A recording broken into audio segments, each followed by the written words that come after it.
ਇਸ ਵੇਲੇ ਸੰਗਤ ਟੀਵੀ ਤੇ reboot Punjab through value based education ਦਾ ਅੱਜ ਦਾ ਐਪੀਸੋਡ ਦੇਖ ਰਹੇ ਸਾਰੇ ਹੀ ਦਰਸ਼ਕਾਂ ਨੂੰ ਮੇਰੇ ਵੱਲੋਂ ਪਿਆਰ ਸਤਿਕਾਰ ਤੇ ਅਦਬ ਸਹਿਤ ਸਤਿ ਸ਼੍ਰੀ ਅਕਾਲ। ਮੈਂ ਹਾਂ ਤੁਹਾਡਾ ਆਪਣਾ ਪੇਸ਼ਕਾਰ ਬੱਬਲ ਮਟੌਰ। ਦੋਸਤੋ, ਅਸੀਂ ਇਹ ਐਪੀਸੋਡ ਅੱਜ ਦੀ ਤਾਰੀਖ ਦੇ ਵਿੱਚ ਬਾਬਾ ਇਕਬਾਲ ਸਿੰਘ ਜੀ ਬੜੂ ਸਾਹਿਬ ਵਾਲਿਆਂ ਵੱਲੋਂ ਚਲਾਏ ਜਾ ਰਹੇ ਵਿਦਿਅਕ ਅਦਾਰਿਆਂ ਦੇ ਵਿੱਚ ਤੁਹਾਡਾ ਯੋਗਦਾਨ ਪਾਉਣ ਦੇ ਲਈ ਕਰਦੇ ਹਾਂ, ਤਾਂ ਜੋ ਸਾਡੇ ਸਮਾਜ ਦੇ ਵਿੱਚ ਕੋਈ ਵੀ ਬੱਚਾ ਵਿਦਿਆ ਤੋਂ ਵਾਂਝਾ ਨਾ ਰਹਿ ਸਕੇ। ਦੋਸਤੋ, ਮਾਨਵਤਾ ਦੇ ਅੰਬਰ ਉੱਤੇ ਕਾਲੇ ਬੱਦਲ ਛਾਏ ਨੇ। ਮਾਨਵਤਾ ਦੇ ਅੰਬਰ ਉੱਤੇ ਕਾਲੇ ਬੱਦਲ ਛਾਏ ਨੇ ਤੇ ਕਾਲੇ ਬੱਦਲਾਂ ਦੇ ਵਿੱਚ ਨਵੇਂ ਕਈ ਤਾਰੇ ਟਿਮਟਿਮਾਏ ਨੇ। ਕੀ ਹੋਊਗੀ ਕੀਮਤ ਦੱਸੋ ਇਹੋ ਜਿਹੇ ਸਿਤਾਰਿਆਂ ਦੀ? ਕੀ ਹੋਊਗੀ ਕੀਮਤ ਦੱਸੋ ਇਹੋ ਜਿਹੇ ਸਿਤਾਰਿਆਂ ਦੀ, ਜਿਨ੍ਹਾਂ ਕਰਕੇ ਕਈ ਮੁਰਝਾਏ ਚਿਹਰੇ ਮੁਸਕਰਾਏ ਨੇ। ਜਿਨ੍ਹਾਂ ਕਰਕੇ ਕਈ ਮੁਰਝਾਏ ਚਿਹਰੇ ਮੁਸਕਰਾਏ ਨੇ। ਦੋਸਤੋ, ਮੈਂ ਆਪਣਾ ਇਹ ਸ਼ੇਅਰ ਸਪੈਸ਼ਲੀ ਅੱਜ ਡੈਡੀਕੇਟ ਕਰ ਰਿਹਾ ਕਲਗੀਧਰ ਟਰਸਟ ਯੂਕੇ ਦੇ ਟਰਸਟੀ ਸਰਦਾਰ ਰਣਬੀਰ ਸਿੰਘ ਜੀ ਅਟਵਾਲ ਜੀ ਨੂੰ, ਜੋ ਕਿ ਪਿਛਲੇ ਦਿਨੀ ਨਾਨਾ ਜੀ ਬਣੇ ਹਨ, ਤੇ ਨਾਲ ਦੀ ਨਾਲ ਉਹਨਾਂ ਤਮਾਮ ਬੱਚਿਆਂ ਨੂੰ, ਬੇਬੀਜ਼ ਨੂੰ, ਜਿਨ੍ਹਾਂ ਨੇ ਕੋਵਿਡ-19 ਦੇ ਇਸ ਦੌਰ ਦੇ ਵਿੱਚ ਜੋ ਹੈ ਜਨਮ ਲਿਆ, ਤੇ ਪ੍ਰਮਾਤਮਾ ਉਹਨਾਂ ਨੂੰ ਸਿਹਤਯਾਬ ਰੱਖੇ। ਦੋਸਤੋ, ਇੱਥੋਂ ਹੀ ਐਪੀਸੋਡ ਦੀ ਸ਼ੁਰੂਆਤ ਕਰਨਾ ਚਾਹਾਂਗਾ ਤੇ ਸਭ ਤੋਂ ਪਹਿਲਾਂ ਆਓ ਸਵਾਗਤ ਕਰਦੇ ਹਾਂ ਸਰਦਾਰ ਰਣਬੀਰ ਸਿੰਘ ਜੀ ਅਟਵਾਲ ਜੀ ਦਾ। ਅਟਵਾਲ ਜੀ, ਬਹੁਤ ਬਹੁਤ ਸਵਾਗਤ ਹੈ ਤੁਹਾਡਾ। ਵਾਹਿਗੁਰੂ ਜੀ ਕਾ ਖਾਲਸਾ, ਵਾਹਿਗੁਰੂ ਜੀ ਕੀ ਖਾਲਸਾ, ਵਾਹਿਗੁਰੂ ਜੀ ਕੀ ਫਤਿਹ। ਅਟਵਾਲ ਜੀ, ਨਾਨਾ ਜੀ ਤੁਸੀਂ ਬਣ ਗਏ ਹੋ, ਤੇ ਸਭ ਤੋਂ ਪਹਿਲਾਂ ਇਹ ਦੱਸੋ ਕਿਸ ਤਰ੍ਹਾਂ ਫੀਲ ਹੋ ਰਿਹਾ, ਕੀ ਫੀਲਿੰਗਸ ਨੇ? ਬੱਬੂ ਸਾਹਿਬ, ਆਪ ਜੀ ਨੂੰ ਤੇ ਸਾਰੇ ਸੰਗਤ ਟੀਵੀ ਦੇ ਦਰਸ਼ਕਾਂ ਨੂੰ ਤੇ ਜੋ ਵੀ ਸਾਡੇ ਨਾਲ ਇਸ ਪ੍ਰੋਗਰਾਮ 'ਚ ਪਾਰਟਿਸਿਪੇਟ ਕਰ ਰਿਹਾ, ਸਾਰਿਆਂ ਨੂੰ ਬਹੁਤ ਬਹੁਤ ਵਧਾਈਆਂ ਜੀ। ਤੇ ਵਾਹਿਗੁਰੂ ਜੀ ਕਾ ਖਾਲਸਾ, ਵਾਹਿਗੁਰੂ ਜੀ ਕੀ ਫਤਿਹ। ਤੇ ਕੁਛ ਜ਼ਿੰਦਗੀ ਦੇ ਇਸ ਤਰ੍ਹਾਂ ਦੇ ਮੌਕੇ ਹੁੰਦੇ ਆ ਕਿ ਜਿਨ੍ਹਾਂ ਬਾਰੇ ਗੱਲਾਂ ਜਿੰਨੀਆਂ ਮਰਜ਼ੀ ਕਰੀ ਜਾਓ ਜੀ ਜੀ, ਪਰ ਜਦੋਂ ਤੁਹਾਡੀ ਜ਼ਿੰਦਗੀ ਦੇ ਵਿੱਚ ਉਹ ਤਜਰਬਾ ਜਾਂ ਐਕਸਪੀਰੀਅੰਸ ਆਉਂਦਾ, ਹਾਂਜੀ, ਅਸਲ 'ਚ ਉਸ ਚੀਜ਼ ਦੀ ਅਹਿਮੀਅਤ, ਜਿਸ ਤਰ੍ਹਾਂ ਹਾਲੇ ਮਹੀਨਾ ਪਹਿਲਾਂ ਹੀ ਸਾਡੇ ਮਾਤਾ ਜੀ ਗੁਜ਼ਰੇ ਜੀ, ਬਿਲਕੁਲ, ਤੇ ਉਹ ਤੋਂ ਬਾਅਦ ਘਰ ਦੇ ਵਿੱਚ ਇੱਕ ਨਵੇਂ ਪਹਿਲੀ ਵਾਰ ਗ੍ਰੈਂਡ ਸਨ ਆਏ ਮੇਰੇ ਕੋਲ, ਚੰਗੀ ਤੇ ਨਾਨਾ ਜੀ ਬਣਨ ਦਾ ਮੌਕਾ ਮਿਲਿਆ। ਹਾਂਜੀ, ਤਾਂ ਬੜੀ ਮਤਲਬ ਇਹ ਚੀਜ਼ਾਂ ਬਿਆਨ ਨਹੀਂ ਕੀਤੀਆਂ ਜਾ ਸਕਦੀਆਂ ਜੀ। ਬਿਲਕੁਲ, ਇਹ ਖੁਸ਼ੀ ਹੈ ਤੇ ਇਹ ਤੇ ਦੇਖੋ ਵਾਹਿਗੁਰੂ ਦੀ ਅਪਾਰ ਕਿਰਪਾ ਹੈ ਤੇ ਕਿਤੇ ਖੁਸ਼ੀ ਕਿਤੇ ਗਮੀ। ਸੋ ਮੇਰੇ ਸੁਪਨੇ 'ਚ ਰਾਤੀ ਮਾਤਾ ਜੀ ਆਏ। ਅੱਛਾ ਜੀ, ਮੈਂ ਤੁਹਾਡੇ ਵਿੱਚ ਹੀ ਹਾਂ, ਮੈਂ ਕਿਤੇ ਨਹੀਂ ਗਈ, ਤੁਸੀਂ ਏਦਾਂ ਨਾ ਮੈਨੂੰ ਸਮਝਿਓ। ਦੇਖੋ, ਉਹਨਾਂ ਦੀ ਵੀ ਰੂਹ ਸੀ ਕਿ ਇਹ ਜਿਹੜਾ ਸਾਡਾ ਗ੍ਰਾਂਡ ਸਨ, ਉਹਨਾਂ ਨੂੰ ਪਤਾ ਸੀ, ਕਹਿ ਸੀ ਵੀ ਹਾਂ, ਤੇ ਉਹ ਹੁਣ ਜੇ ਕਿਸੇ ਤਰ੍ਹਾਂ ਨਹੀਂ ਹੋ ਸਕਿਆ ਜੀ ਜੀ, ਤੇ ਉਹ ਇਸ ਤਰ੍ਹਾਂ ਉਹਨਾਂ ਨੇ ਸਾਨੂੰ ਇੱਕ ਤਰ੍ਹਾਂ ਆ ਕੇ ਤਸੱਲੀ ਦਿੱਤੀ ਜੀ ਕਿ ਅਸੀਂ ਤੁਹਾਡੇ ਨਾਲ ਹੀ ਹਾਂ। ਫਿਰ ਇਹ ਜਿਹੜਾ ਬਜ਼ੁਰਗਾਂ ਦਾ ਆਸ਼ੀਰਵਾਦ ਹੁੰਦਾ ਨਾ, ਇਹ ਕਦੀ ਇਹ ਤੁਹਾਡੇ ਸਿਰ ਤੋਂ ਕਦੀ ਹਟਦਾ ਨਹੀਂ। ਹਾਂਜੀ, ਤੇ ਨਾ ਹੀ ਕਦੀ ਸਾਨੂੰ ਇਸ ਤਰ੍ਹਾਂ ਦੇ ਕੰਮ ਕਰਨਾ ਚਾਹੀਦਾ ਕਿ ਆਸ਼ੀਰਵਾਦ ਤੁਹਾਡੇ ਸਿਰ ਤੋਂ ਉੱਠ ਜਾਵੇ ਜੀ। ਬਿਲਕੁਲ ਬਿਲਕੁਲ। ਸੋ ਇਹ ਹੁਣ ਨਵਾਂ ਭਚੰਗੀ ਆਇਆ ਹੈ ਤੇ ਇਹਦਾ ਨਾਂ ਰੱਖਿਆ ਹੈ ਸੁਬੇਗ ਸਿੰਘ ਜੀ। ਕੀ ਬਾਤ ਹੈ। ਤੇ ਅਸੀਂ ਹੁਣ ਇਹ ਚਾਹੁੰਦੇ ਹਾਂ ਕਿ ਜਿਹੜੇ ਕਾਲੇ ਬੱਦਲਾਂ ਨੂੰ ਕਿਸੇ ਤਰ੍ਹਾਂ, ਤੁਹਾਡੇ ਜਿਹੜੀ ਪੁਆਇੰਟ ਦੇ ਵਿੱਚੋਂ ਜਿਹੜੇ ਕਾਲੇ ਬੱਦਲਾਂ ਨੂੰ ਕਿਸੇ ਤਰ੍ਹਾਂ ਹਟਾ ਕੇ ਜਿਹੜੇ ਸਾਡੇ ਸਿੱਖੀ ਦੇ ਸਿਤਾਰੇ ਉਹ ਚਮਕਦੇ ਰਹਿਣ ਜੀ। ਬਿਲਕੁਲ। ਸੋ ਅਸੀਂ ਤਾਂ ਪ੍ਰਮਾਤਮਾ ਅੱਗੇ ਇਹੋ ਅਰਦਾਸ ਕਰਦੇ ਹਾਂ, ਤੇ ਜਿੱਤੇ ਖੁਸ਼ੀ ਤੇ ਅਸੀਂ ਬਿਆਨ ਨਹੀਂ ਕਰ ਸਕਦੇ ਜੀ। ਬਿਲਕੁਲ ਜੀ, ਬਿਲਕੁਲ ਜੀ, ਆਪਣੀ ਇਹੀ ਕਾਮਨਾ ਹੈ ਜੀ। ਸੰਗਤਾਂ ਦਾ ਪਿਆਰ ਹੈ ਜੀ, ਗੁਰੂ ਜੀ ਦੀ ਬਖਸ਼ਿਸ਼ ਹੈ ਜੀ, ਤੇ ਜੋ ਪਾਣੀ ਦੇ ਵਿੱਚ ਹੋ ਰਿਹਾ ਬਹੁਤ ਵਧੀਆ ਹੋ ਰਿਹਾ ਜੀ। ਬਿਲਕੁਲ ਜੀ, ਬਿਲਕੁਲ ਬਿਲਕੁਲ। ਅਸੀਂ ਕਾਮਨਾ ਕਰਦੇ ਹਾਂ ਜੀ ਪੂਰੀ ਦੁਨੀਆ ਤੇ ਕਾਲੇ ਬੱਦਲ ਛੇਤੀ ਤੋਂ ਛੇਤੀ ਜਿਹੜੇ ਹੈ ਉਹ। ਥੈਂਕ ਯੂ ਜੀ ਬੱਬੂ ਸਾਹਿਬ, ਤੁਸੀਂ ਮੈਨੂੰ ਇਹ ਸਰਪ੍ਰਾਈਜ਼ ਮੈਨੂੰ ਬਿਨਾਂ ਦੱਸੇ ਸਾਰਾ ਕੁਝ ਅਨਾਉਂਸ ਕਰਤਾ ਤੇ ਜੀ। ਬਿਲਕੁਲ, ਮਾਈ ਪਲੇਜ਼ਰ ਜੀ, ਮਾਈ ਪਲੇਜ਼ਰ ਜੀ। ਅਸੀਂ ਅਟਵਾਲ ਜੀ, ਜੇ ਅਸੀਂ ਹੁਣ ਆਈਏ ਜੀ ਆਪਣੇ ਮੇਨ ਮੁੱਦੇ ਤੇ, ਪਿਛਲੇ ਜਿਸ ਤਰ੍ਹਾਂ ਐਪੀਸੋਡਸ ਦੇ ਵਿੱਚ ਤੁਸੀਂ ਕਈ ਵਾਰ ਇਹ ਚੀਜ਼ ਜਿਹੜੀ ਹਾਈਲਾਈਟ ਕੀਤੀ ਹੈ ਕਿ ਕਈ ਮਹੀਨਿਆਂ ਤੋਂ ਜਿਹੜੇ ਹੈ ਕਲਗੀਧਰ ਟਰਸਟ, ਅਕਾਲ ਅਕੈਡਮੀਜ਼ ਦੇ ਬੜੂ ਸਾਹਿਬ ਦੇ ਜਿਹੜੇ ਟੀਚਰ ਜੋ ਹੈਗੇ ਨੇ, ਲੋਇਲ ਟੀਚਰ ਮੈਂ ਕਹਾਂਗਾ, ਕਿ ਉਹ ਬਿਨਾਂ ਤਨਖਾਹ ਤੋਂ ਪੂਰੀ ਤਨਦੇਹੀ ਦੇ ਨਾਲ ਜੋ ਹੈ ਮਿਹਨਤ ਕਰ ਰਹੇ ਨੇ। ਐਜ਼ ਇਟ ਇਜ਼ ਜਿੱਦਾਂ ਆਨਲਾਈਨ ਕਲਾਸਾਂ ਦੇ ਵਿੱਚ ਸ਼ਾਇਦ ਹੋਰ ਵੀ ਜ਼ਿਆਦਾ ਐਫਰਟ ਉਹਨਾਂ ਨੂੰ ਪਾਉਣਾ ਪੈ ਰਿਹਾ, ਤੇ ਉਹਦੇ ਬਾਰੇ ਮੈਂ ਪੁੱਛਣਾ ਚਾਹਾਂਗਾ, ਕੀ ਕੋਈ ਹੀਲਾ ਵਸੀਲਾ ਕੁਛ ਬਣਿਆ ਕਿ ਉਹਨਾਂ ਦਾ ਵੀ ਜੋ ਹੈ ਜੋ ਉਹਨਾਂ ਦੀਆਂ ਜੋ ਤਨਖਾਹਾਂ ਨੇ, ਸੈਲਰੀਜ਼ ਨੇ, ਉਹ ਦਿੱਤੀਆਂ ਜਾ ਸਕਣ? ਬਿਲਕੁਲ, ਆਈ ਥਿੰਕ ਇਹਦੇ ਚੋਂ ਇੱਕ ਬਹੁਤ ਵੱਡਾ ਮੈਸੇਜ ਸੰਗਤਾਂ ਵਾਸਤੇ ਇਹ ਹੈ ਕਿ ਕੁਝ ਲੋਕ ਜਿਹੜੇ ਅੱਜ ਕੱਲ ਹਾਲਾਤ ਸੁਸਾਇਟੀ ਦੇ ਬਣ ਗਏ ਨੇ, ਮੈਜੋਰਿਟੀ, ਉਹ ਪੈਸੇ ਦੇ ਪਿੱਛੇ ਦੌੜਦੇ ਨੇ ਜੀ ਤੇ ਕੁਝ ਲੋਕ ਇਸ ਤਰ੍ਹਾਂ ਦੇ ਹੈਗੇ ਨੇ ਗਿਣੇ ਚੁਣੇ, ਹੈਨ ਬਿਰਲੇ ਨਾਹੀਂ ਗਣੇ, ਜੀ ਫੈਲ ਫਕਰ ਸਾਰ, ਕੁਝ ਇਸ ਤਰ੍ਹਾਂ ਦੇ ਜਿਨ੍ਹਾਂ ਦੇ ਵਾਹਿਗੁਰੂ ਦੀ ਕਿਰਪਾ ਹੈ। ਉਹ ਕੰਟੈਂਟਮੈਂਟ ਜਿਹੜੀ ਕਿ ਹੈ, ਆਪਣੀ ਮਨ ਦੀ ਤਸੱਲੀ, ਕੰਟੈਂਟਮੈਂਟ, ਸੈਟਿਸਫੈਕਸ਼ਨ, ਉਹਦੇ ਪਿੱਛੇ ਦੌੜਦੇ ਨੇ ਜੀ। ਉਹ ਇਨਸਾਨ ਨੇ ਜੋ ਆਪਣੇ ਮਾਈਂਡ, ਬੋਡੀ ਅਤੇ ਸੋਲ ਦਾ ਜਿਹੜਾ ਤੁਹਾਡੀ ਆਵਾਜ਼ ਆਉਂਦੀ ਹੈ ਨਾ, ਉਹਨੂੰ ਸੁਣ ਕੇ ਫੈਸਲੇ ਲੈਂਦੇ ਨੇ। ਕੁਝ ਇਨਸਾਨ ਇਸ ਤਰ੍ਹਾਂ ਦੇ ਹੁੰਦੇ ਨੇ ਕਿ ਜਿੱਥੋਂ ਪੈਸਾ ਦਿਸਿਆ ਉਹਦੇ ਪਿੱਛੇ ਦੌੜ ਪਏ ਜੀ। ਸੋ ਮੈਜੋਰਿਟੀ ਇਸ ਵੇਲੇ ਪੈਸੇ ਪਿੱਛੇ ਦੌੜਨ ਵਾਲਿਆਂ ਦੀ ਹੈ ਜੀ। ਪਰ ਇਹ ਜਿਹੜਾ ਮਿਸ਼ਨ ਹੈ, ਇਹ ਸੰਗਤਾਂ ਦੇ ਵਿੱਚ ਅਸੀਂ ਹਰ ਵੀਕਲੀ ਇਸ ਚੀਜ਼ ਦੀ ਗੱਲ ਕਰਦੇ ਹਾਂ ਕਿ ਇਹਨੂੰ ਸਮਝਣ ਦੀ ਬਹੁਤ ਜ਼ਰੂਰਤ ਹੈ ਕਿ ਜਿਹੜੀਆਂ ਲੱਤਾਂ ਖਿੱਚਣੇ ਵਾਲੇ ਉਹ ਮਿਸ਼ਨ ਨੂੰ ਵੀ ਹਰ ਇੱਕ ਨੂੰ ਬਿਜ਼ਨਸ ਦਾ ਨਾਂ ਦੇ ਦਿੰਦੇ ਆ। ਤੇ ਸਾਨੂੰ ਪਤਾ ਹੈ ਕਿ ਮੈਜੋਰਿਟੀ ਧਰਮ ਦੇ ਨਾਂ ਤੇ ਧੰਦਾ ਹੋ ਰਿਹਾ ਜੀ। ਪਰ ਇਹ ਸੰਸਥਾ ਦੇ ਲਈ ਸਾਨੂੰ ਸਮਝਣਾ ਚਾਹੀਦਾ ਕਿ ਜਿਹੜਾ ਇੱਕ ਸਕੂਲ ਕਿਸੇ ਪਿੰਡ ਦੇ ਵਿੱਚ ਜਾ ਕੇ ਖੋਲਣਾ, ਹਾਂਜੀ, ਉਹ ਬਿਜ਼ਨਸ ਨਹੀਂ ਹੋ ਸਕਦਾ ਜੀ। ਜਿਸ ਸਕੂਲ ਦੇ ਵਿੱਚ ਬੱਚਿਆਂ ਤੇ ਇਹ ਕੰਡੀਸ਼ਨ ਲਾਉਣੀ ਕਿ ਤੁਸੀਂ ਸਿੱਖੀ ਸਰੂਪ ਦੇ ਵਿੱਚ ਰਹਿਣਾ ਜੀ, ਉਹ ਬਿਜ਼ਨਸ ਨਹੀਂ ਹੋ ਸਕਦਾ ਜੀ। ਜਿਸ ਸਕੂਲ ਦੇ ਵਿੱਚ ਇਹ ਕੰਡੀਸ਼ਨ ਲਾਉਣੀ ਹੈ ਕਿ ਨਿਤਨੇਮ ਕੰਪਲਸਰੀ ਹੈ ਜੀ, COVID-19 ਆ ਜਾਏ ਜਾਂ ਤੂਫਾਨ ਆ ਜਾਏ ਜਾਂ ਜ਼ਿੰਦਗੀ ਰਹੇ ਜਾਂ ਨਾ ਰਹੇ, ਉਹਨਾਂ ਚੀਜ਼ਾਂ ਬਾਰੇ ਅਸੀਂ ਵਰੀ ਨਹੀਂ ਕਰਨਾ। ਜੇ ਸਾਡਾ 24 ਘੰਟਿਆਂ ਦੇ ਵਿੱਚ ਨਿਤਨੇਮ ਨਹੀਂ ਹੋਇਆ ਜੀ, ਇਹਦਾ ਮਤਲਬ ਕਿ ਅਸੀਂ ਮਰਿਆਂ ਦੇ ਬਰਾਬਰ ਹਾਂ ਜੀ। ਉਹ ਕਿਹੜਾ ਸਕੂਲ ਹੈ ਜਿਹੜੀ ਇਸ ਤਰ੍ਹਾਂ ਦੀ ਕੰਡੀਸ਼ਨ ਲਾਉਂਦਾ ਜੀ। ਤੋ ਇਹ ਚੀਜ਼ਾਂ ਨੂੰ ਅਸੀਂ ਮੱਦੇ ਨਜ਼ਰ ਰੱਖਦੇ ਹੋਏ ਇਹਨੂੰ ਮਿਸ਼ਨ ਦੀ ਜੋ ਮਹੱਤਤਾ ਹੈ ਉਹਨੂੰ ਸਮਝਣਾ ਚਾਹੀਦਾ ਜੀ ਕਿ ਇਹ ਬਿਜ਼ਨਸ ਨਹੀਂ ਹੈ। ਸਕੂਲਾਂ ਦੀਆਂ ਬਿਲਡਿੰਗਾਂ ਤੁਹਾਡੀ ਡੋਨੇਸ਼ਨ ਨਾਲ ਬਣ ਰਹੀਆਂ ਜੀ। ਪਿੰਡਾਂ ਦੇ ਬੱਚੇ ਫੀਸਾਂ ਨਹੀਂ ਦੇ ਸਕਦੇ। ਹੁਣ COVID-19 ਦੇ ਵਿੱਚ ਦੇਖੋ, ਇਸ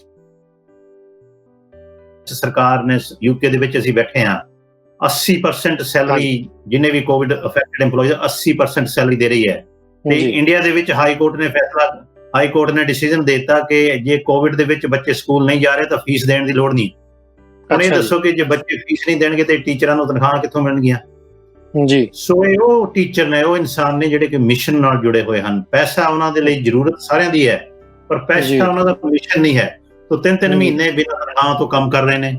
ਸੋ ਐਨੇ ਵੀ ਮਤਲਬ ਹੁਣ ਜਿਹੜੇ ਹਾਲਾਤ ਉੱਥੇ ਖਰਾਬ ਨੇ, ਉਹਨਾਂ ਹਾਲਾਤਾਂ ਦੇ ਵਿੱਚ ਵੀ ਉਹ ਹਰ ਦਿਨ ਆਪਣੇ ਸਟੂਡੈਂਟਸ ਨੇ, ਜਿੰਨੇ ਵੀ ਬੱਚੇ ਹੈ, ਉਹ ਇਹ ਕਰ ਰਹੇ ਕਿ ਉਹਨਾਂ ਦੀ ਪੜ੍ਹਾਈ ਨਾ ਖਰਾਬ ਹੋਵੇ। ਜਿਸ ਤਰ੍ਹਾਂ ਤੁਸੀਂ ਮੈਸੇਜ ਦੇ ਵਿੱਚ ਸੁਣੋਗੇ, ਬਾਬਾ ਜੀ ਦਾ ਸਭ ਤੋਂ ਵੱਡਾ ਪ੍ਰਾਇੋਰਟੀ ਸੀ ਕਿ ਉਹਨਾਂ ਦਾ ਨਿਤਨੇਮ ਨਹੀਂ ਟੁੱਟਣਾ ਚਾਹੀਦਾ। ਜਿਹੜੇ ਬੱਚੇ ਹਰ ਰੋਜ਼ ਨਿਤਨੇਮ ਕਰਦੇ ਨੇ, ਹੁਣ COVID-19 ਦੇ ਬਹਾਨੇ ਦੇ ਵਿੱਚ ਬਾਕੀ ਗੱਲਾਂ ਬਾਅਦ ਦੀਆਂ, ਨਿਤਨੇਮ ਨਹੀਂ ਉਹਨਾਂ ਦਾ ਟੁੱਟਣਾ ਚਾਹੀਦਾ। ਸੋ ਉਹ ਜਿਹੜੇ ਟੀਚਰਸ ਨੇ, ਉਹਨੀ ਨਿਤਨੇਮ ਵੀ ਕਰਵਾਇਆ, ਉਹਨਾਂ ਦੇ ਬੱਚਿਆਂ ਦੇ ਰਾਹੀਂ ਪੇਰੈਂਟਸ ਦੇ ਨਾਲ ਵੀ ਗੱਲਬਾਤ ਹੋਈ, ਉਹਨਾਂ ਦੇ ਐਗਜ਼ਾਮ ਵੀ ਹੋਏ।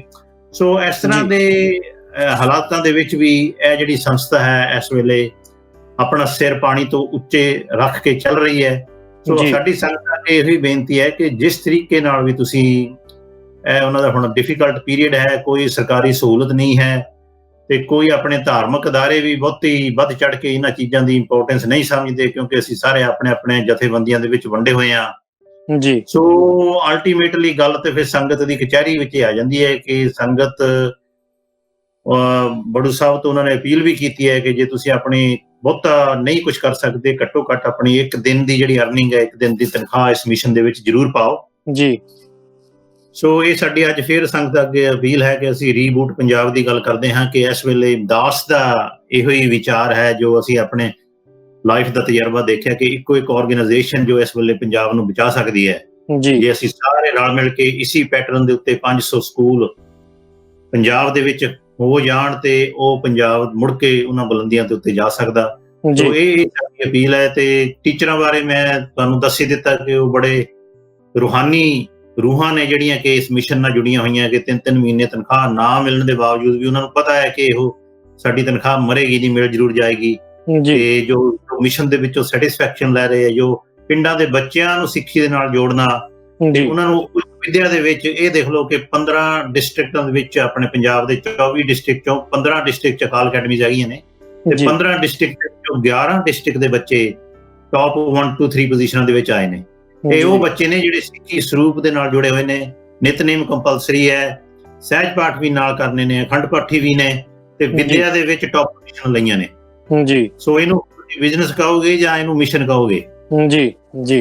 ਅੱਜ ਲੋੜ ਹੈ ਸਾਨੂੰ ਇਸ ਮਿਸ਼ਨ ਦੇ ਨਾਲ ਜੁੜਨੇ ਦੀ। ਤੇ ਡਾਕਟਰ ਸਾਹਿਬ ਜੀ ਦਾ ਮੈਸੇਜ ਜਿਹੜਾ ਇਸ ਅਸੀਂ ਪ੍ਰੋਗਰਾਮ 'ਚ ਦਿਖਾ ਰਹੇ ਹਾਂ, ਉਹਦਾ ਇੱਕ ਇੱਕ ਸ਼ਬਦ ਦੇ ਉੱਤੇ ਸਾਨੂੰ ਅਮਲ ਕਰਨ ਦੀ ਲੋੜ ਹੈ ਇਸ ਵੇਲੇ। ਜੀ ਜੀ ਬਿਲਕੁਲ ਅਟਵਾਲ ਜੀ, ਕਿਉਂ ਨਾ ਆਪਾਂ ਹੁਣ ਜਿਹੜੀ ਸਪੀਚ ਡਾਕਟਰ ਸਾਹਿਬ ਨੇ ਅਕਾਲ ਅਕੈਡਮੀਜ਼ ਤੇ ਬੜੂ ਸਾਹਿਬ ਦੇ, ਕਿਉਂ ਨਾ ਅਸੀਂ ਉਸ ਸਪੀਚ ਦੇ ਵੱਲ ਚੱਲਦੇ ਹਾਂ ਤੇ ਆਪਣੇ ਦਰਸ਼ਕਾਂ ਨਾਲ ਵੀ ਇਹ ਸਾਂਝ ਪਾਉਂਦੇ ਹਾਂ ਕਿ ਉਹਨਾਂ ਨੇ ਸਾਨੂੰ ਪ੍ਰੈਜ਼ੈਂਟ ਸਿਚੁਏਸ਼ਨ ਜੋ ਕਰੰਟ ਉੱਥੇ ਅਪਡੇਟ ਹੈ ਤੇ ਇਨਫੋਰਮੇਸ਼ਨ ਦੇ ਨਾਲ ਜੋ ਜਾਣਕਾਰੀ ਸਾਡੇ ਨਾਲ ਸਾਂਝੀ ਕੀਤੀ ਹੈ, ਆਓ ਆਪਣੇ ਦਰਸ਼ਕਾਂ ਨੂੰ ਉਧਰ ਲੈ ਕੇ ਚੱਲਦੇ ਹਾਂ ਜੀ। ਠੀਕ। ਸਾਧ ਸੰਗਤ ਜੀ, ਗੁਰੂ ਰੂਪ ਸਾਧ ਸੰਗਤ ਜੀ, ਵਿੱਚ ਸੰਗਤ ਹਰ ਪ੍ਰਭ ਵਸੇ ਜੀਓ, ਰਸਨਾ ਪਵਿੱਤਰ ਕਰੋ, ਵਾਹਿਗੁਰੂ ਜੀ ਕਾ ਖਾਲਸਾ, ਵਾਹਿਗੁਰੂ ਜੀ ਕੀ ਫਤਿਹ। ਸਾਧ ਸੰਗਤ ਜੀ, ਬੜੇ ਭਾਗਾਂ ਵਾਲੇ ਹੋ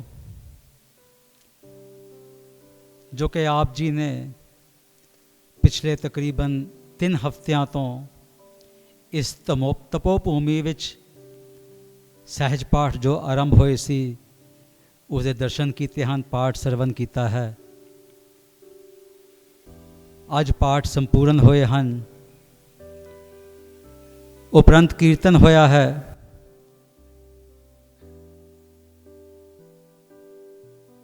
ਅਸੀਂ ਇਸ ਮੋੜ ਤੇ ਖੜੇ ਹਾਂ ਇਸ ਸਮੇਂ ਸਾਰੀ ਦੁਨੀਆ ਵਿੱਚ ਕਿ ਕੁਝ ਸਮਝ ਨਹੀਂ ਆ ਰਿਹਾ ਕਿ ਅੱਗੋਂ ਇਸ ਬਿਮਾਰੀ ਨੇ ਕੀ ਦਿਸ਼ਾ ਲੈਣੀ ਹੈ।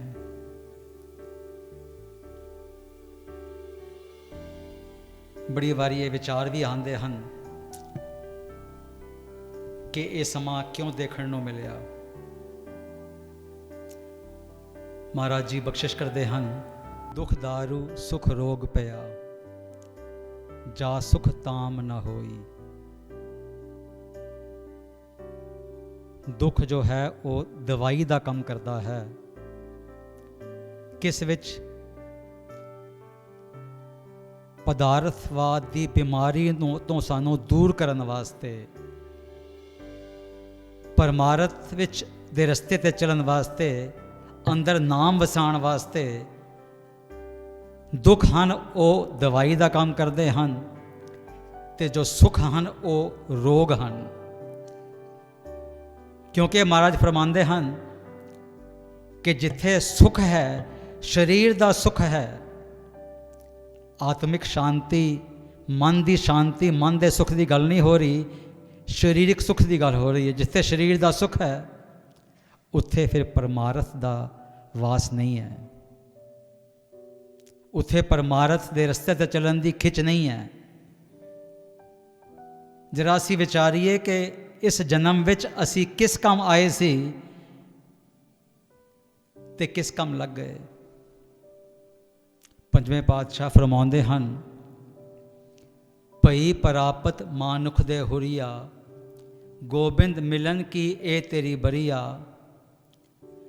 ਅਵਰ ਕਾਜ ਤੇਰੇ ਕਿਤੇ ਨਾਕਾਮ, ਹੋਰ ਤੈਨੂੰ ਕੋਈ ਕੰਮ ਨਹੀਂ ਹੈ। ਮਿਲ ਸਾਧ ਸੰਗਤ ਭਜ ਕੇਵਲ ਨਾਮ। ਅਸੀਂ ਜੇ ਡੂੰਗੀ ਤਰ੍ਹਾਂ ਵਿਚਾਰੀਏ ਇਸ ਪੰਕਤੀ ਤੇ ਮਹਾਰਾਜ ਨੇ ਕੇਵਲ ਵਰਡ ਦਾ ਪ੍ਰਯੋਗ ਕੀਤਾ ਹੈ, ਕੇਵਲ ਸ਼ਬਦ ਦਾ ਪ੍ਰਯੋਗ ਕੀਤਾ ਹੈ ਕਿ ਤੈਨੂੰ ਹੋਰ ਕੁਛ ਵੀ ਕੰਮ ਨਹੀਂ ਹੈ ਸਿਵਾਏ ਸਿਮਰਨ ਦੇ ਔਰ ਸੇਵਾ ਦੇ।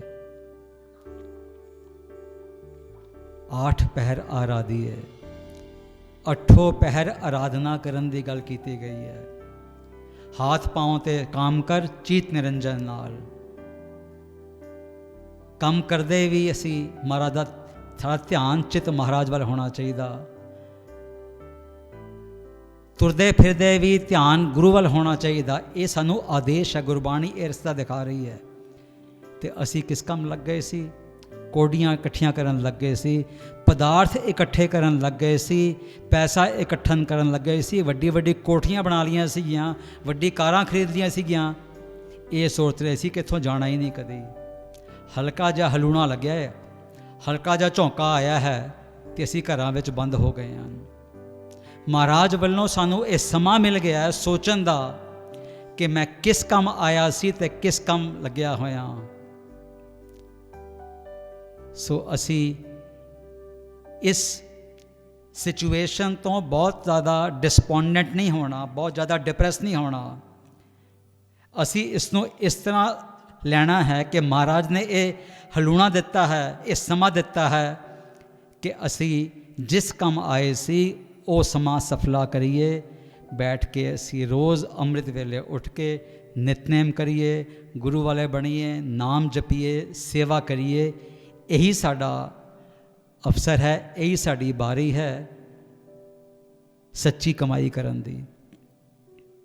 ਸਾਧ ਸੰਗਤ ਜੀ, ਜਿਸ ਵੇਲੇ ਇਹ ਕੋਰੋਨਾ ਦੀ ਬਿਮਾਰੀ ਆਈ, ਭਾਰਤ ਵਿੱਚ ਵੀ ਲੋਕਡਾਊਨ ਲੱਗਿਆ,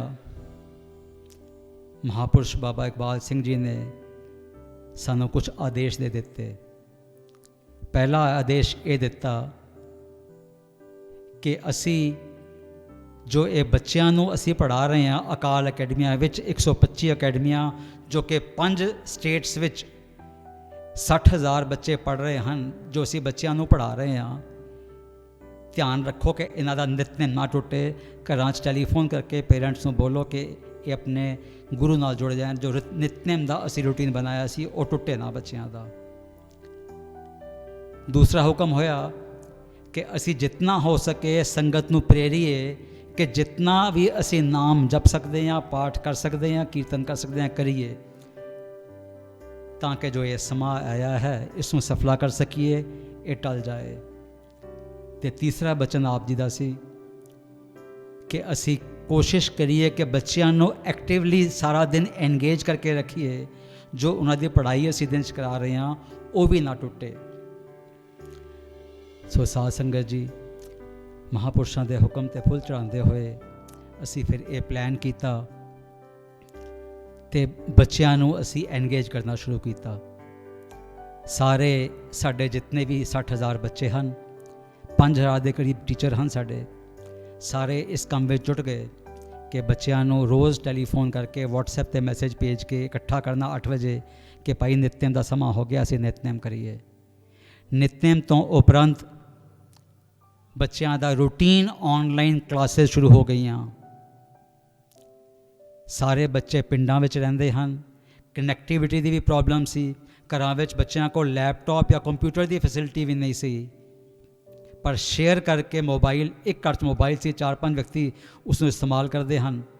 ਤਾਂ ਵੀ ਸਾਡੇ ਸਕੂਲਾਂ ਦੇ ਅਧਿਆਪਕਾਂ ਨੇ, ਪ੍ਰਿੰਸੀਪਲਾਂ ਨੇ ਪੂਰਾ ਜ਼ੋਰ ਲਗਾ ਕੇ ਇਨ ਸਾਰੇ ਬੱਚਿਆਂ ਨੂੰ ਰੋਜ਼ਾਨਾ ਨਿਤਨੇਮ ਕਰਵਾਇਆ ਤੇ ਉਸ ਤੋਂ ਉਪਰੰਤ 4-5 ਘੰਟੇ ਰੋਜ਼ ਆਨਲਾਈਨ ਪੜ੍ਹਾਈ ਕਰਵਾਈ। ਇੱਕ ਹੋਰ ਸਾਨੂੰ ਇਹ ਇਸ ਵਿੱਚ ਦੇਖਣ ਨੂੰ ਮਿਲਿਆ ਕਿ ਅਸੀਂ ਪਹਿਲਾਂ ਸਿਰਫ ਸਾਡਾ ਸੰਪਰਕ ਬੱਚੇ ਨਾਲ ਹੁੰਦਾ ਸੀ। ਸਾਡਾ ਆਬਜੈਕਟਿਵ ਸੀ ਕਿ ਬੱਚੇ ਦੇ ਥਰੂ ਅਸੀਂ ਪਰਿਵਾਰ ਵਿੱਚ ਪ੍ਰਵੇਸ਼ ਕਰੀਏ। ਕੁਦਰਤੀ ਸਾਨੂੰ ਇਹ ਓਪਰਚੁਨਿਟੀ ਮਿਲ ਗਈ ਕਿ ਇਸ ਸਮੇਂ ਸਾਰਾ ਪਰਿਵਾਰ ਘਰ ਵਿੱਚ ਹੀ ਹੁੰਦਾ ਸੀ। ਸੋ ਅਸੀਂ ਬੱਚਿਆਂ ਨੂੰ ਨਿਤਨੇਮ ਕਰਾਉਂਦੇ ਸੀ, ਨਾਲ ਨਾਲ ਪਰਿਵਾਰ ਨੂੰ ਵੀ ਪ੍ਰੇਰਿਤ ਕਰ, ਤੁਸੀਂ ਵੀ ਆ ਕੇ ਬੈਠੋ। ਪੇਰੈਂਟਸ ਵੀ, ਗ੍ਰੈਂਡ ਪੇਰੈਂਟਸ ਵੀ, ਉਹਨਾਂ ਨੇ ਵੀ ਨਾਲ ਆ ਕੇ ਪਾਠ ਕਰਨਾ ਸ਼ੁਰੂ ਕਰਤਾ। ਅਸੀਂ ਫਿਰ ਪ੍ਰੇਰਿਆ ਬੱਚਿਆਂ ਨੂੰ ਮਹਾਪੁਰਸ਼ਾਂ ਦੇ ਹੁਕਮ ਅਨੁਸਾਰ ਕਿ ਆਪਣੇ ਨਿਤਨੇਮ ਦੇ ਇਲਾਵਾ ਹੋਰ ਵੀ ਅਸੀਂ ਬਾਣੀ ਪੜ੍ਹੀਏ। ਵੱਡੇ ਬੱਚਿਆਂ ਨੂੰ ਕਿਹਾ ਗਿਆ ਤੁਸੀਂ ਸੁਖਮਨੀ ਸਾਹਿਬ ਦੇ ਪਾਠ ਕਰੋ, ਇੱਕ ਪਾਠ ਜਪਜੀ ਸਾਹਿਬ ਦਾ ਕਰੋ, ਰੋਜ਼ ਜਾਪ ਸਾਹਿਬ ਦਾ ਪਾਠ ਕਰੋ। ਛੋਟੇ ਬੱਚੇ ਚੌਪਈ ਸਾਹਿਬ ਤੇ ਮੂਲ ਮੰਤਰ ਦੇ ਪਾਠ ਕਰਨ ਲੱਗ ਪਏ। ਸਾਧ ਸੰਗਤ ਜੀ, ਇਨ ਸਾਰੇ ਬੱਚਿਆਂ ਨੇ ਮਿਲ ਕੇ ਹੁਣ ਤੱਕ 9 ਲੱਖ ਜਪਜੀ ਸਾਹਿਬ ਦੇ ਪਾਠ ਕਰ ਲਏ ਹਨ, 11 ਲੱਖ ਚੌਪਈ ਸਾਹਿਬ ਦੇ ਪਾਠ ਕਰ ਲਏ ਹਨ ਤੇ 43 ਲੱਖ ਮੂਲ ਮੰਤਰ ਇਨ ਛੋਟੇ ਛੋਟੇ ਨੰਨੇ ਬੱਚਿਆਂ ਨੇ, ਭੋਲੇ ਭਾਲੇ ਬੱਚਿਆਂ ਨੇ 43 ਲੱਖ ਮੂਲ ਮੰਤਰ ਦਾ ਪਾਠ ਕੀਤਾ ਹੈ।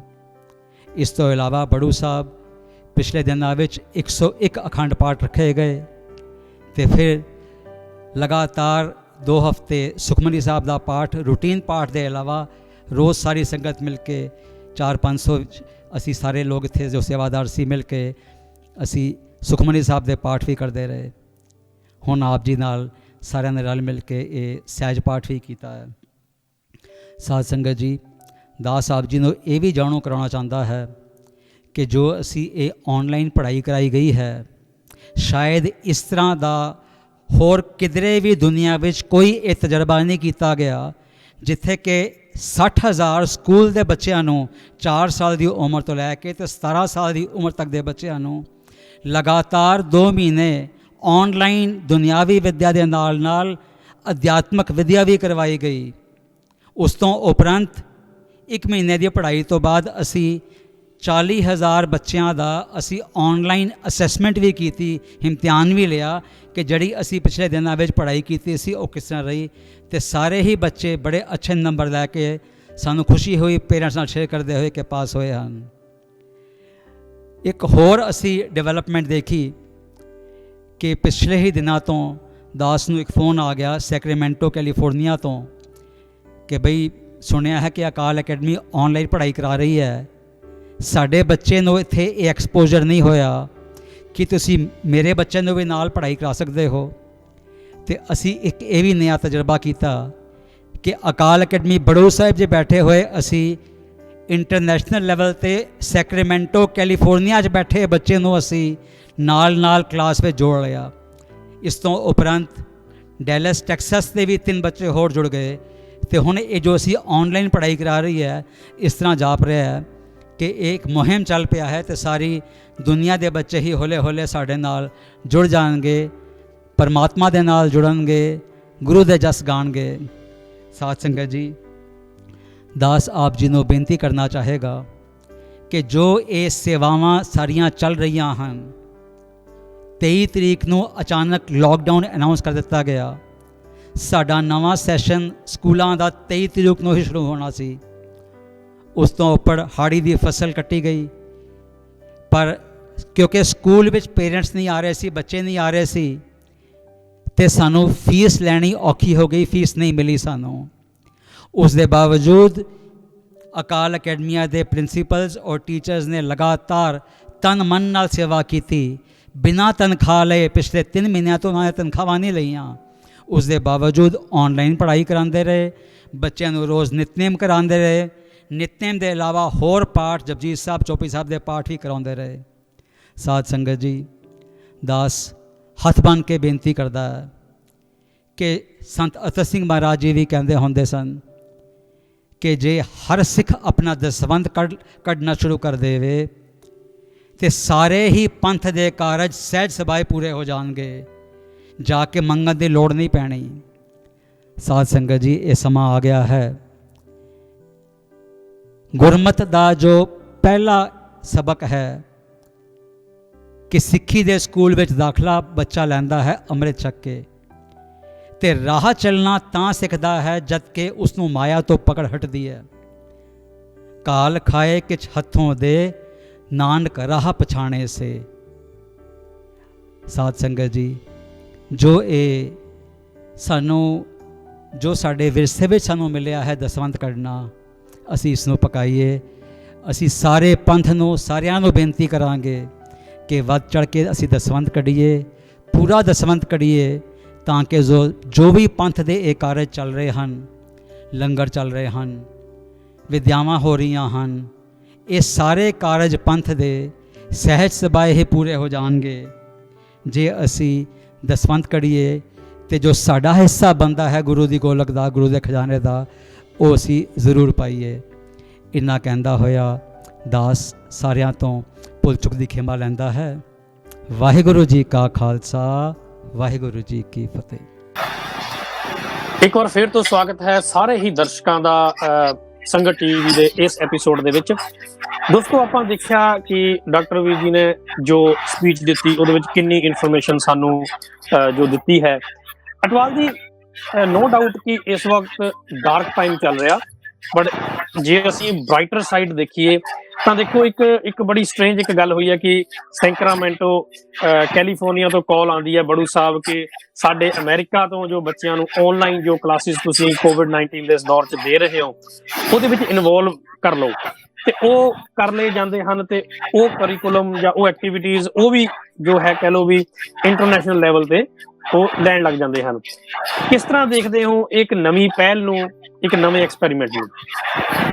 ਦੇਖੋ, ਇਹ ਚੀਜ਼ਾਂ ਤਾਂ ਆਲਰੇਡੀ ਕੋਈ ਨਵੀਂ ਇਨਵੈਂਸ਼ਨ ਨਹੀਂ ਹੈਗੀ। ਆਲਰੇਡੀ ਇਹ ਸਾਰਾ ਇਨ ਐਗਜ਼ਿਸਟੈਂਸ ਹੈ ਜੀ ਤੇ ਮੈਂ ਇਹਨੂੰ ਇਸ ਤਰ੍ਹਾਂ ਦੇਖਦਾ ਕਿ ਜਿਹੜੀ ਹੈ ਕਰੋਨਾ ਦੀ ਮਹਾਮਾਰੀ ਆਈ ਹੈ, ਜੀ ਮਹਾਮਾਰੀ ਦੇ ਵਿੱਚ ਸਾਨੂੰ ਇੱਕ ਬਹੁਤ ਹੀ ਵੱਡਾ ਲੈਸਨ ਲੈਣਾ ਚਾਹੀਦਾ ਹੈ।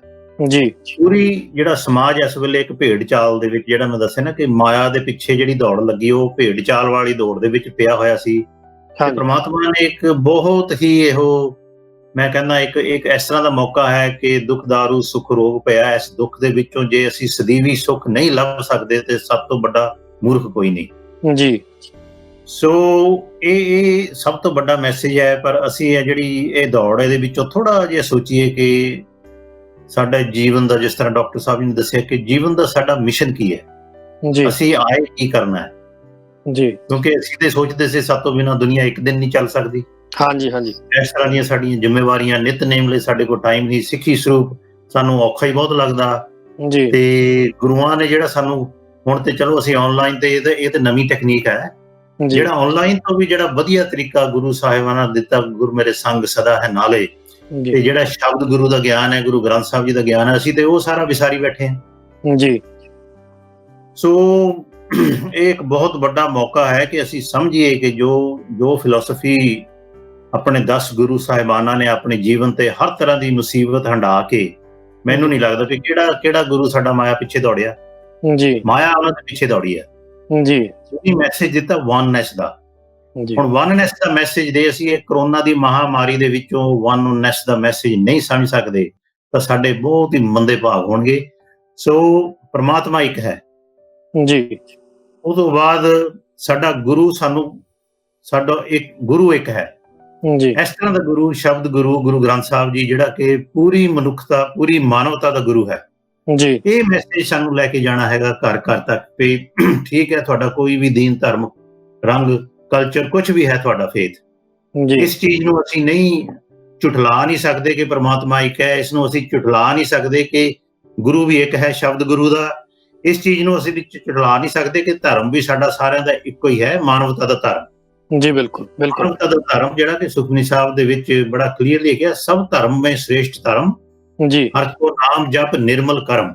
ਬਿਲਕੁਲ, ਧਰਮ ਵੀ ਸਾਡਾ ਸਾਰਿਆਂ ਦਾ ਇੱਕ ਹੈ ਜੀ। ਉਸ ਤੋਂ ਬਾਅਦ ਜਿਹੜੀ ਦੁਨੀਆ ਦੇ, ਹੁਣ ਅਸੀਂ ਦੇਖ ਲਿਆ ਆ ਜਿਹੜੀਆਂ ਬਾਉਂਡਰੀਜ਼ ਹੈਗੀਆਂ, ਇਹ ਬਾਉਂਡਰੀਜ਼ ਸਭ ਨਕਲੀ ਨੇ ਜੀ। ਇਹਨਾਂ ਦੇ ਪਿੱਛੇ ਲੜਾਈ ਝਗੜਾ ਕਰਨਾ ਬਿਲਕੁਲ ਫਜ਼ੂਲ ਹੈ ਜੀ। ਬਿਲਕੁਲ, ਜਦੋਂ ਅਸੀਂ ਇਹ ਵਨਨੈਸ ਦਾ ਮੈਸੇਜ ਸਾਡੇ ਅੰਦਰ ਆ ਜਾਏਗਾ, ਗੁਰੂ ਗ੍ਰੰਥ ਸਾਹਿਬ ਜੀ ਦੀ ਸੋਚ ਸਾਡੇ ਅੰਦਰ ਵਸ ਜਾਏਗੀ, ਉਹ ਸਾਨੂੰ ਇਸ ਤਰ੍ਹਾਂ ਲੱਗੇਗਾ ਸਾਡਾ ਸਾਰਾ ਜਿਹੜੀ ਦੁਨੀਆ ਇੱਕ ਪਰਿਵਾਰ ਹੈ ਜੀ। ਬਿਲਕੁਲ, ਜਦੋਂ ਸਾਡੀ ਉਹ ਫੀਲਿੰਗ ਆਈ ਕਿ ਅਸੀਂ ਸਾਰੀ ਦੁਨੀਆ ਇੱਕ ਪਰਿਵਾਰ ਹੈ, ਤੇ ਗੁਰੂ ਗੋਬਿੰਦ ਸਿੰਘ ਜੀ ਦੇ ਜਿਹੜੇ ਵਚਨ ਨੇ, ਇਨ ਪੁੱਤਰਨ ਇਸ ਪਰਿਵਾਰ ਦੀ ਸੁਤ ਚਾਰ ਮੂਏ ਤੋਂ ਕਿਆ ਹੁਆ ਜੀਵਤ ਕਈ ਹਜ਼ਾਰ, ਫਿਰ ਉਹ ਗੱਲ ਸੱਚੀ, ਪ੍ਰੈਕਟੀਕਲੀ ਉਹ ਗੱਲ ਉਦੋਂ ਹੀ ਸੱਚੀ ਹੋਣੀ ਹੈ। ਬਿਲਕੁਲ, ਜਿਸ ਦਿਨ ਉਹ ਗੱਲ ਸੱਚੀ ਹੋ ਗਈ, ਤੇ ਆਪਣੇ ਡਾਕਟਰ ਵੀਰ ਜੀ ਨੇ ਬੜਾ ਕਲੀਅਰਲੀ ਕਿਹਾ ਕਿ ਜਿਸ ਦਿਨ ਅਸੀਂ ਆਪਣਾ ਦਸਵੰਧ ਕੱਢਣ ਲੱਗ ਪਾਵਾਂਗੇ ਤੇ ਸਿੱਖ ਪੰਥ ਦਾ ਕੋਈ ਵੀ ਕਾਰਜ ਨਹੀਂ ਰੁਕਣਾ ਜੀ। ਸੋ ਗੱਲ ਇਹੋ ਹੀ ਹੈ ਕਿ ਜਿਹੜਾ ਇਹ ਵਨਨੈਸ ਦਾ ਮੈਸੇਜ ਹੈ ਨਾ, ਇਹਦੇ ਬਾਰੇ ਸਾਡੀ ਸੋਚ ਜਿਹੜੀ ਬਿਲਕੁਲ ਹੀ ਬੰਦ ਹੋ ਚੁੱਕੀ ਸੀ, ਉਹ ਸਾਨੂੰ ਇਹ ਕਰੋਨਾ ਦੀ ਮਹਾਮਾਰੀ ਦੇ ਵਿੱਚੋਂ ਹੁਣ 2-2 3-3 ਮਹੀਨੇ ਘਰ ਬੈਠ ਗਏ, ਸਾਰੀ ਦੁਨੀਆ ਚੱਲੀ ਜਾਂਦੀ, ਸਭ ਕੁਝ ਹੋਈ ਜਾਂਦਾ, ਸਾਨੂੰ ਇਸ ਤਰ੍ਹਾਂ ਦੀ ਸੋਚ ਲੈ ਕੇ ਉੱਭਰਨਾ ਚਾਹੀਦਾ ਕਿ ਅਸੀਂ ਇਹ ਵਕਤ ਨਾ ਬਰਬਾਦ ਕਰੀਏ, ਕਿਉਂਕਿ ਪ੍ਰਮਾਤਮਾ ਜਿਹੜੀ ਵੱਡੀ ਪਿਕਚਰ ਹੈ ਉਹ ਸਾਡੇ ਹੱਥ ਵਸ ਨਹੀਂ ਹੈਗੀ। ਜਿਹੜਾ ਅਸੀਂ ਆਪਣਾ ਕੰਟਰੀਬਿਊਸ਼ਨ, ਜੋ ਸਾਨੂੰ ਇਹ ਮਨੁੱਖ ਦੇਹੀ ਮਿਲੀ ਹੈ, ਇਹਦੇ ਵਿੱਚ ਜੋ ਅਸੀਂ ਆਪਣੀ ਕੰਟਰੀਬਿਊਸ਼ਨ ਕਰ ਸਕਦੇ ਹਾਂ, ਪ੍ਰਮਾਤਮਾ ਨੂੰ ਸਿਰਫ ਇੰਨਾ ਹੀ ਕਿ ਜਿਹੜਾ ਸ਼ਬਦ ਗੁਰੂ ਦੇ ਰਾਹੀਂ ਪ੍ਰਮਾਤਮਾ ਦੇ ਨਾਲ ਇੱਕਮਿਕ ਹੋ ਜਾਣਾ, ਇਸ ਯੂਨੀਵਰਸ ਦੀ ਇੱਕ ਐਡੀ ਬੜੀ ਪਾਵਰ, ਉਹਦੇ ਮੁਕਾਬਲੇ 'ਚ ਸਾਡੀ ਹੈਸੀਅਤ ਕੁਝ ਵੀ ਨਹੀਂ ਹੈ। ਅਸੀਂ ਆਪਣੀ ਜ਼ੀਰੋ ਕਰ ਲਈਏ ਤੇ ਪ੍ਰਮਾਤਮਾ ਦੇ ਵਿੱਚ ਅਸੀਂ ਭੇਦ ਹੋ ਜਾਈਏ। ਇਹ ਹੀ ਸਭ ਤੋਂ ਵੱਡਾ ਵਨਨੈਸ ਦਾ ਲੈਸਨ ਅਸੀਂ ਜੇ ਇਸ ਮਹਾਮਾਰੀ ਤੋਂ ਲੈ ਸਕਦੇ ਹਾਂ। ਸੰਗਤਾਂ ਦੀ ਅਪੀਲ ਹੈ ਕਿ ਇਸ ਪਾਸੇ ਨੂੰ ਆਪਣੀ ਸੋਚ ਥੋੜੀ ਜਿਹੀ ਚੇਂਜ ਕਰੋ, ਗੁਰੂ ਗ੍ਰੰਥ ਸਾਹਿਬ ਜੀ ਦੇ ਲੜ ਲੱਗੋ। ਜੋ ਸਾਡੀ ਗੁਰੂਆਂ ਦੀ ਧਰਤੀ ਪੰਜਾਬ ਦੇ ਉੱਤੇ ਇੱਕ ਬਹੁਤ ਹੀ ਬੜਾ ਇਸ ਵੇਲੇ ਖਤਰਾ ਮੰਡਰਾ ਰਿਹਾ ਹੈ, ਕਾਲੇ ਬੱਦਲਾਂ ਦੀ ਤੁਸੀਂ ਗੱਲ ਕੀਤੀ ਹੈ, ਕਾਲੇ ਬੱਦਲਾਂ ਤੋਂ ਛੁਟਕਾਰਾ ਇੱਕ ਸਿਰਫ ਐਜੂਕੇਸ਼ਨ, ਜਿਹੜਾ ਗਿਆਨ ਹੈ, ਸ਼ਬਦ ਗੁਰੂ ਦਾ ਗਿਆਨ ਹੀ ਦਵਾ ਸਕਦਾ ਹੈ। ਤੇ ਉਸ ਪਾਸੇ ਇਸ ਸੰਸਥਾ ਦੀ ਸਾਡੀ ਬਹੁਤ ਹੀ ਜ਼ਰੂਰਤ ਹੈ ਇਸ ਵੇਲੇ ਪੰਜਾਬ ਨੂੰ, ਤੇ ਅਸੀਂ ਵੱਧ ਚੜ ਕੇ ਇਹਨਾਂ ਦਾ ਜਿੰਨਾ ਵੀ ਅਸੀਂ ਹੈਲਪ ਕਿਸੇ ਤਰ੍ਹਾਂ ਦੀ ਵੀ ਹੋ ਸਕਦੀ ਹੈ, ਬੱਚਾ ਪੜ੍ਹਾਈ ਲਈ ਸਪਾਂਸਰ ਕਰ ਦਿਓ ਜਿਹੜੇ ਫੀਸ ਨਹੀਂ ਦੇ ਸਕਦੇ, ਟੀਚਰ ਜਿਹੜੇ ਘਰਾਂ ਦੇ ਵਿੱਚ ਬੈਠੇ ਨੇ ਉਹਨਾਂ ਦਾ ਟ੍ਰੇਨਿੰਗ ਦਾ ਫ੍ਰੀ ਪ੍ਰੋਗਰਾਮ ਚੱਲ ਰਿਹਾ, ਉਹਨਾਂ ਨੂੰ ਅਸੀਂ ਟੀਚਰਾਂ ਨੂੰ ਟ੍ਰੇਨ ਕਰ ਦਈਏ, ਆਪਣੀ ਹੋਰ ਦਸਵੰਧ ਦੇ ਵਿੱਚੋਂ ਜਿੰਨਾ ਵੀ ਹਿੱਸਾ ਅਸੀਂ ਇਹਨਾਂ ਦੇ ਐਲੋਕੇਟ ਕਰੀਏ। ਸੋ ਇਹ ਬਹੁਤ ਹੀ ਇਸ ਵੇਲੇ ਜੋ ਸਮੇਂ ਦੀ ਮੰਗ ਹੈ ਨਾ, ਇਹ ਤਖਤ ਅੱਗੇ ਹੱਥ ਜੋੜ ਕੇ ਬੇਨਤੀ ਹੈ ਕਿ ਇਸ ਪਾਸੇ ਜ਼ਰੂਰ ਸੋਚਣ। ਜੀ ਬਿਲਕੁਲ ਅਗਵਾਲ ਜੀ।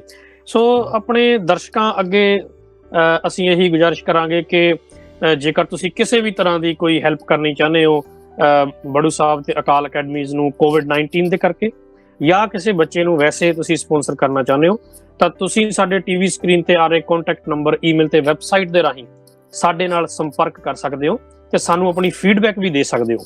ਤੇ ਅੱਜ ਦੇ ਐਪੀਸੋਡ ਦੇ ਵਿੱਚ ਬਸ ਇੰਨਾ ਹੀ। ਅਗਲੀ ਵਾਰ ਫਿਰ ਤੋਂ ਮੁਲਾਕਾਤ ਹੋਏਗੀ, ਉਦੋਂ ਤੱਕ ਦਿਓ ਇਜਾਜ਼ਤ। ਸਤਿ ਸ਼੍ਰੀ ਅਕਾਲ ਤੇ ਵਾਹਿਗੁਰੂ ਜੀ ਕਾ ਖਾਲਸਾ, ਵਾਹਿਗੁਰੂ ਜੀ ਕੀ ਫਤਿਹ।